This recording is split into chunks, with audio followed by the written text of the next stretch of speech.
여러분 안녕하십니까. 저는 독일문제연구소 소장 김동명 예비역대령입니다. 오늘도 그 러시아 우크라이나 침공 관련해서 이제 만약 이 전쟁에서 패하면 러시아 연방은 해체될 것이다. 그 이제 시리즈로 여태까지 쭉 해왔는데 오늘은 그 네 번째 이제 러시아 연방 그 해체 이후에 근데 국제 질서가 어떻게 재편될 것인가 이제 그 얘기를 오늘 드리고자 하는데.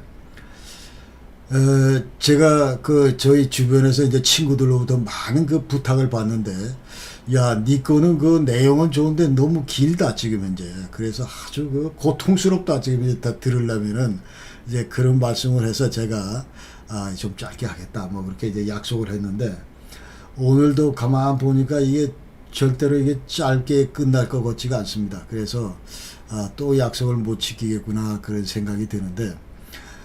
근본적으로 제가 왜 이렇게 시작을 하냐 하면, 제가 이제 독일에서 또 이 유엔에 있으면서 제가 이제 18년을 그 독일 그 근처에서 있었는데, 거기서 제가 느끼는 이제 그 감정은, 독일 사람들이 이게 무슨 뭐 문교비 혜택이 우리나라만큼 그렇게 많지도 않음에도 불구하고 모든 있던 신문에 어떤 신문이나 이런 아티클 같은 거 읽어보면 그 속에 아무리 짧은 그런 거라도 그 속에 전부 서론 본론 결론이 다 들어가 있는 그런 인상을 받습니다. 그래서 처음 어떤 이런 사안을 접하더라도 아티클 하나만 읽으면 전체 그림이 그려지는 뭐 그런 걸 많이 봤기 때문에 어떤 이 뭐 독일에서 종합 철학이 발전해서 뭐 그런지는 모르겠는데, 하여튼 그와 같은 그 어프로치를 한번 해보자. 그러니까 모든 사물의 어떤 이 본질이 뭔가를 지금 현재 그 캘라고 그러는, 자, 그런 데서 이제 시작을 하다 보면 이제 전체 그림들을 항상 그릴 줄 알아야 되는 막 그런 차원에서 지금 이제 이것도 예컨대 러시아 연방이 해체됐다. 자, 국제 질서가 어떻게 이제 그 변화될 것인가, 이 문제를 그 할 때 단도직입적으로 무슨 뭐 이렇게 될 것이다. 완전히 무슨 뭐 단답식의 그런 그 기억력 테스트하는 그런 식의 그 어프로치를 할 게 아니라, 그럼 여태까지 이제 국제 질서가 예컨대 지금 현재 그 팩스 아메리카나 이후에 어떻게 지금 발전되어 왔고, 자, 이런 것도 우리가 알아야 되고, 자, 그런 과정에서 이제 구소련이나 러시아 지금 연방이 어떤 그 국제 정치적인 그런 그 질서 속에서 위상을 가지고 이제 쭉 발전해 왔고, 그러다 지금 우크라이나 전쟁이 터져서 이렇게 하고 있는데, 이 우크라이나 전쟁이 어떻게 국제 질서에 영향을 미칠 건지 이런 것도 또 다른 시각에서 우리가 봐야 되고, 그러면서 이제 러시아 연방이 해체되고 나서 다시 여자가 완전히 이제 신생 러시아가 생겼을 경우에 이 러시아가 이제 새로 변화된 이런 국제 질서 가운데서 예컨대 어떤 그 평가를 받을 것이며, 또 이와 같은 신생 러시아에 대해서 이제 주변국들이 예컨대 미국이나 서방 뭐 이런 나라들이 어떻게 평가하고 전략적인 그런 가치나 기준을 어떻게 그 설정을 하고, 예컨대 완전히 죽어버리는 게 상책인지, 아니면 어느 정도 이제 푸틴만 쫓아내고 그 다음에 어떤 이런 계속 그 자유민주주의 이쪽 방향으로 발전할 수 있도록 도와주는 게 상책인지, 뭐 이런 것들을 이제 입체적으로 짚다 보면은 이게 내용이 좀 또 길어질 수밖에 없다 이렇게 생각을 하고, 오늘은 제가 하던 대로 하겠습니다 하고, 그래서 이제 저는 그 여러 친구분들한테 제가 이렇게 준비했습니다 하고 시간 되면 봐주십사 이제 그런 얘기인데, 그러나 한 번도 제가 이게 3년 동안 지금 이걸 하면서 뭐 구독자도 얼마 없지만 구독 좋아요 눌러 주십시오 얘기가 한 번도 한 적이 없습니다. 그런 취지에서 이제 그렇다 그 말이죠. 그래서 일단 하여튼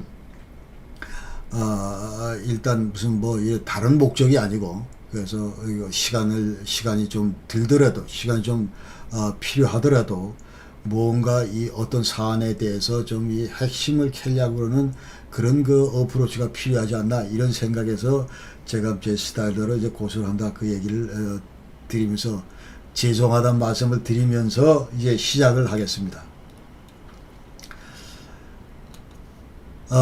그래서 여태까지 이제 러시아 연방 붕괴될 경우에 첫 번째 이제 제가 말씀드린 게, 자, 91년도 구소련이 어떤 요인에 의해서 그 해체됐는가, 자, 그런 얘기를 드렸고, 그 다음에 지금 91년 이후에 이제 러시아 연방이 출범했는데, 여태까지 그 옐친과 그 다음에 이 푸틴이 어떻게 러시아 연방을 관리해 오고 지금까지 이제 관리해 왔는지 이런 문제, 그 다음에 지난번 영상에서는 만약 이제 붕괴될 경우에 어떤 원인에 의해서 붕괴되고, 그 다음에 만약 붕괴됐다면 어떤 형태로 지금 나눠질 건지 이런 얘기를 지난 영상에서 드렸고, 자, 이제 오늘은 좀 전에 말씀드린 대로 이제 그 국제 질서, 이게 어떻게 이제 이게 재편될 것인가 이런 얘기를 말씀을 드리겠습니다. 그래서 여태까지 이제 푸틴이 그 우크라이나 전쟁이 만약 패배할 경우에, 자, 이것이 이제 전부 다 러시아 연방 붕괴 가능성이 훨씬 높아진다. 이런 얘기는 이제 여러 사람이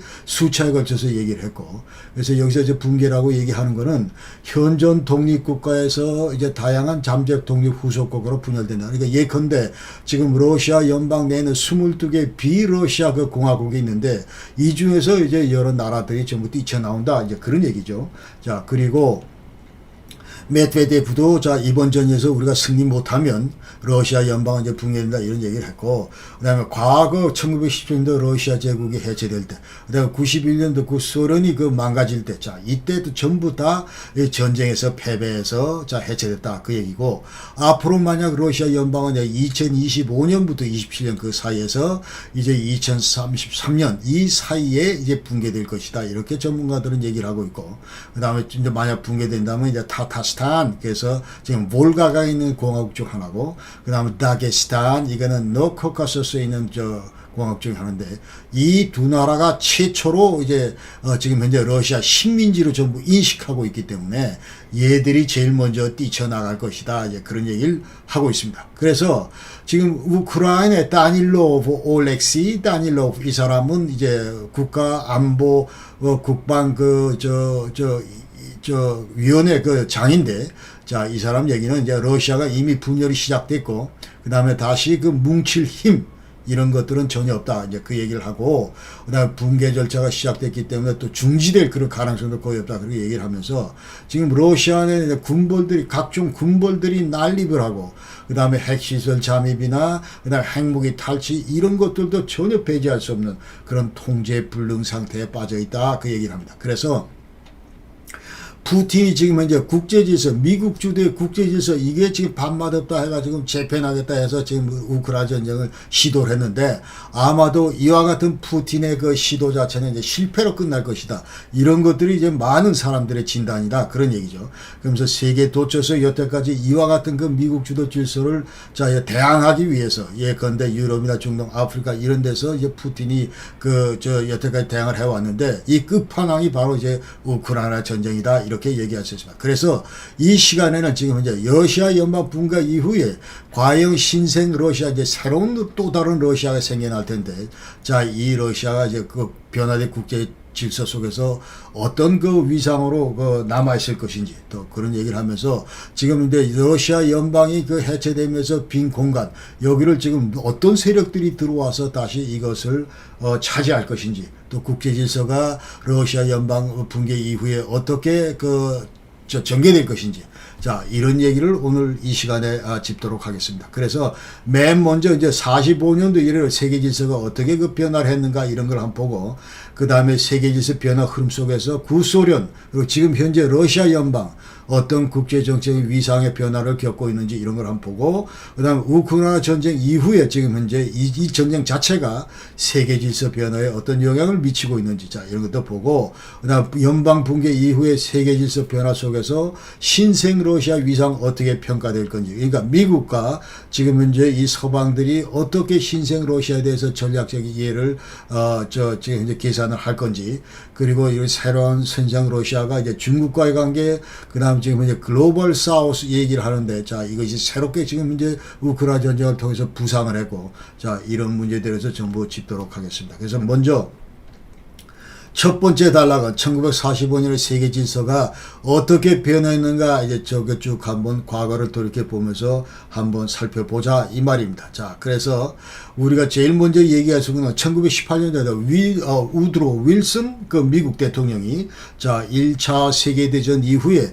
리버럴 인터내셔널리즘, 자, 이거를 강조를 했습니다. 그러니까 이제 자유로운 그 국제주의 뭐 이런 건데, 직역을 하면 리버럴 인터내셔널리즘. 자, 그러니까 그러니까 여기에 들어가는 이제 컨셉들이 데모크라시, 자 민주주의 해야 되고, self determination, 자 자결해 민족 자결권, 그다음에 국가로서 전부 다 자결권, spread of capitalism 해서 이 자본주의 이런 것들이 이제 확산이 돼야 되고, 그다음에 collective security concept, 자 이것이 이제 집단 안보 개념 이런 것들이 이제 국제 연맹으로 출발했다가 자 이제 지금 이제 국제 연합까지 와 있는데 뭐 이런 것들이 전부 리버럴 인터내셔널리즘의 이제 핵심이 돼야 된다. 그 얘기를 했습니다. 그 얘기를 하면서 2차 세계대전이 이제 끝나고 나서 자 그동안 그 600년간 유럽 발전을 견인해왔던 팩스 브리타니카, 자 영국이 주도했던 이런 팩스 브리타니가 이제 종지부를 찍고 그 다음부터는 이제 팩스 아메리카나가 이제 계속 이어받았다 그 얘기. 그러니까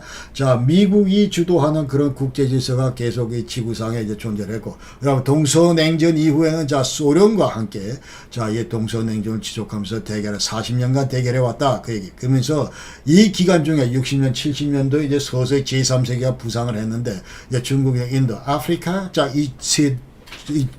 이런 저 국가들이 전부 이제 부상을 했는데, 그러나 최초 미국이나 이 유럽 국가들은 제3세계를 좀 이제 한 단계 낮게 보고 그다음 크게 비중을 안 넣는 반면에, 그러나 시간이 갈수록 점차 이 규모가 커지고 그러면서 유엔이나 국제사회 내에서 이 제3세계 목소리, 그 다음에 요구 발언권 이런 것들이 점점 커져왔다 그렇게 우리가 알 수 있습니다. 자, 90년대 동서냉전이 종식되면서 이제 그 당시에 미국 대통령 조지 부시는 새로운 세계 질서를 촉구를 했습니다. 그러면서 자, 여기 이제 유일하게 구소련이 전부 해체됐기 때문에 미국이 이제 패권을 유지하면서 이제 세계를 혼자 지배하는 그런 그 형국이 이제 벌어진 겁니다. 그러면서 미국에 갇힌 이른바 자본주의, 민주주의 이런 것들이 이제 계속 강조가 돼 왔고, 그러니까 미국의 일극체제의 그 특성을 살펴보면은 자, 이제 미국이 언제든지 어디서든지 이제 전쟁을 감행할 수가 있고, 그 다음에 누가 어디서 통제할지 아니면 필요하다면 레짐 체인지도 할 수 있고, 그 다음에 어떤 사회 질서를 유지할까 이런 것들이 전부 미국의 결정에 의해서 이루어지는 뭐 그런 그 형국이 됐다 이러죠. 그러니까 필요하다면 만약에 이제 국가 건설 과정에서 미국이 이제 군사력도 투사하고 전 세계에 약 한 800여 개의 미국 그 군사기지를 가지고 있었다. 자, 90년대 초부터. 그러나 1990년대 동서냉전 종식 이후에 이제 유럽 안보를 이렇게 들여다보면은, 그러나 동서냉전의 그 유산이 완전히 정리된 것이 아니었다. 비록 러시아의 국제정책 위상 이런 것들이 줄어들긴 했지만, 그럼에도 불구하고 군사대국으로서 러시아의 힘, 그 다음에 미국과 서방 그 라이벌 관계 이런 것들은 계속됐다 이렇게 얘기할 수 있어요. 그래서 국제사회 내에서 이 서방 진영과 그 러시아의 어떤 영향의 확장, 경쟁 이런 것들이 지속됐고, 예를 들어서 이제 이란 핵합의 문제나 노스트림 2, 자 이거는 이제 러시아에서 독일로 이어지는 발티크해를 통해서 이제 가스 파이프라인이 들어가는데 1234km입니다.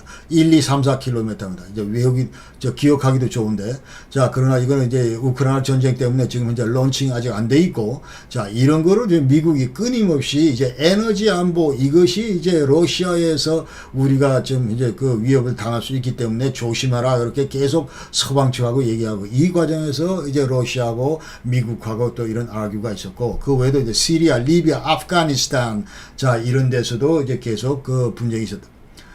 그 다음에 유럽 안보를 자세히 들여다보면은 이건 완전히 러시아 연방하고 그리고 미국 유럽 관계의 발전, 여기에 완전히 종속돼 있다. 그러니까 러시아가 여전히 힘은 없어졌지만, 그러나 유럽 안보를 어떻게 이렇게 진단하는데 여전히 그 핵심 팩터다 이런 얘기를 우리가 할 수 있는 거예요. 그래서 러시아하고 미국, 나토 간의 관계 개선 없이는 유럽의 근본적인 그 군사적인 안정 이런 걸 그 기대할 수가 없었다 그렇게 얘기를 할 수 있고, 그 다음에 이 러시아 그 당시에도 지금 현재 출범 당시에 러시아 출범 당시에도 구소련의 그 공화국과의 갈등 이런 것들은 끊임없이 있어 왔다 그 얘기입니다. 그러니까 지금 현재 2014년 그 우크라이나하고 그 다음에 조지아 2008년 베카라바흐 자 이런 것도 2020년 이런 식으로 계속 지금 현재 비록 독립을 했지만 그러나 계속 갈등이 이어져 왔다 그 얘기입니다. 그래서 2000년 들어서서는 이제 그 당시에 전부 다 사람들이 이제 얘기할 때 세계화다 이런 얘기가 이제 완전히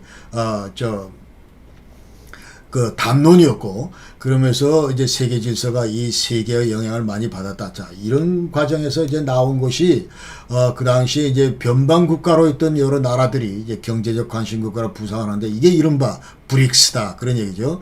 좌측부터 이제 브라질, 그 다음에 러시아, 인도, 차이나, 사우스 아프리카. 자, 이게 이제 2009년도에 출범을 했는데, 자, 이게 이제 32억 인구고, 그 다음 41, 전 인구, 40, 전체, 전 세계 인구의 41%, GDP 30.5%. 그 다음에 그 골드만삭스 그 짐 오닐 그 연구원은 앞으로 브릭스가 2050년 되면 세계 경제를 지배한다 이런 그 진단을 내놨고 이제 내년 1월 1일부터 6개 나라가 여기 다시 추가로 조인합니다. 그러니까 아르헨티나, 이집트하고 이티오피아, 이란, 사우디, 유나이티드 아랍 에미레이트. 자, 이런 나라들이 전부 이제 들어가고 그러면서 다 이런 얘기는 한마디로 이제 글로벌 사우스, 자, 이 얘기 전부 다 글로벌 사우스 조금 이따 다시 얘기할 텐데 글로벌 사우스의 목소리가 이제 점차 커진다. 이제 그런 얘기를 하면서 여태까지 미국의 그 일극 체제, 자, 여기에 이제 식상해 있던 많은 나라들이 반기를 들고 그러면서 드디어 이제 멀티폴라 월드 오더 해서 이제 다극 그 체제로 전부 이제 돌아가는 그런 뭐 이제 계기가 2000년도부터 서서히 마련됐다. 이렇게 얘기할 수 있어요. 그래서 이 브릭스가 이제 계속 부상을 하니까 이 반작용으로 좀 미국 내에서는 자, 미국 영향이 상대적으로 축소됐다. 그런 의미인데 자, 그래서 미국 내에서는 네오 컨서바티브가 이제 등장을 했다. 신보수주의자들이 등장해서 우리가 모든 것을 결정해야 되고 주도해야 된다. 그래서 필요시에 이제 군사를 또 투사하고 그러면서 이제 미국 내에서는 그 신보수주의들의 영향력이 대단히 막강했다. 그 얘기하면서 이제 좌우 모두 다 이 신보수주의자들을 선호를 했다. 그 얘기를 합니다. 그러면서 밀리터리 인더스트리얼 미디어 컴플렉스 옛날에는 무슨 군산 복합체 이 얘기만 했는데 자 여기에 이제 미디어가 들어가서 자 군산업 그리고 미디어 컴플렉스가 지금 현재 형성이 됐다. 누구를 중심으로 네오 컨서바티브를 중심으로 자 그렇게 됐다는 거죠. 이게 미국 얘기고. 그 다음에 또 다른 특징 중에 하나는 중국이 이제 경제대국으로 부상을 하면서 미국의 일극체제를 그 위협했다. 그 얘기입니다. 그러니까 BIP, 그 국내 총생산 이거 보면은 옛날에는 미국이 막강했는데 중국이 이제 미국을 앞질렀다. 그 얘기고 수출도 미국이 압도적이었는데 이제 중국이 자 미국을 앞질렀다. 그 얘기고 그 다음에 세계 그 이제 외환 보유고 이것도 70년도에는 70%가 전부 달러를 다 이 저 창고 속에다 넣어놨는데 금고 속에다 넣어놨는데 지금 현재는 이제 5%밖에 안 된다. 그 얘기고 인구도 옛날에는 자 미국하고 유럽 전부 합쳐서 3분의 1을 차지했지만 지금은 4%에 그친다. 그러니까 대단히 지금 현재 여러 가지로 이 미국과 이 서방 세계의 이때 포션 이런 것들이 줄어들면서 상대적으로 그 반대 진영에 있던 세력들에게 위상이 올라가고 있다. 이렇게 얘기를 하는 거예요. 그러면서 2000년 이래로 이제 미국하고 중국은 라이벌 관계로 완전히 부상했다 이런 얘기입니다. 그래서 자 미국 위상이 상대적으로 이제 하락하면서 중국도 대국으로 이제 부상하면서 경쟁 구도가 형성이 됐는데 그러니까 미국은 더 이상 이제 세계 경제 주도국이 아니다. 그러면서 또 여러 가지 이제 중동에서 아프가니스탄 이런 데 좀 철수하고 그러면서 이른바 이제 팍스 아메리카나 이런 것들이 이제 종집을 찍었다. 그 얘기. 그러면서 2000년부터 미국의 인식은 여태까지 우리가 지금 일극 체제로 계속 세계 질서를 주도해 왔는데 아 지금 보니까 중국하고 러시아가 우리 지금 현재 질서에 지금 도전하고 있다. 이렇게 지금 인식을 하고 특히 그 중에서도 러시아보다도 중국이 더 위협적이다. 이렇게 평가를 하면서 또 러시아는 이제 중국의 어느덧 지금 현재 주니어 파트너로 전락했다. 이렇게 이제 평가를 내린 거예요. 그러니까 부시 대통령은 자, 이 중국을 견제하기 위해서 이제 다시 강조해야 되는 것이 야, 우리 미국은 이제 태평양 국가다 하면서 Pacific Nation. 자, 이 얘기를 했고 바락 오바마도 이제 Pivot to Asia 해서 자, 아시아를 축으로 뭐 이러면서 우리 미국이 이제 서서히 그 유럽에서 자, 이 아시아 태평양과 아태 지역 지금 현재는 인도 패시픽 인도 태평양 지역 자 이렇게 길게 보면서 이 지역에서 우리가 역할을 하겠다 이런 것들을 지금 일관되게 20년 이상 계속 지금 하고 있습니다. 그래서 푸틴 러시아는 자 푸틴은 이와 같이 이제 미국과 중국이 새롭게 이제 그 라이벌로 세계 질서를 주도하는 그런 팩터로 작용을 하니까 여기에 이제 또 위협을 느낀 그 푸틴은 여태까지 90년대 이제 동서냉전 시기에 러시아의 위상이라는 거 하나씩 이제 추락을 했고 자 이것을 다시 한번 만회하기 위해서 옛날에 이제 또 동서냉전 때 미국과 그 어깨를 겨뤘던 그와 같은 구소련의 영해를 이제 되찾기 위해서 과거 영광을 재현하기 위해서 이제 서서히 끼어들기 시작한다 그 얘기. 자 두 번째 팩터는 그럼